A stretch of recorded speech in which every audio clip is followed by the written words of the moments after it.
Now that our lead screw's gone, we can kind of freely move the y-axis rollers back and forth. And again, you're going to be looking for any feeling of tightness. The roller adjustments are actually under the XZ connector. So we're going to have to move the z-axis down a little bit.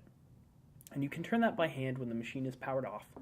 It should be very easy to turn by hand. It's a good way to check for any binding or alignment issues is to try and turn the lead screws by hand with the machine powered off, of course, and you can feel any resistance.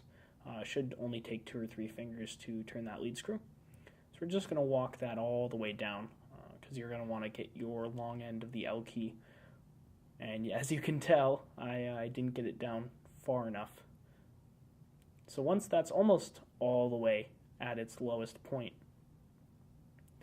we can go ahead with our L key. That's a 2.5 millimeter metric hex key. We can actually just reach it from the bottom. Here's a better view for you so you can see what I'm doing. So once we get those in, I like to break them loose first before I adjust them any tighter, just so I can kind of get the tension equal on both of them. That's the most important thing, is setting your roller tension as uniform as you can get it, because you want each roller contacting the aluminum extrusions with the same amount of force. So you can see I'm kind of shaking it back and forth here.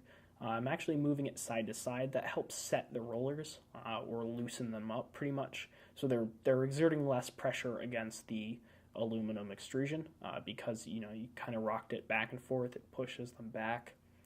So now we're going to want to tighten them up, and it's that 2-finger trick again. Just pointer and thumb.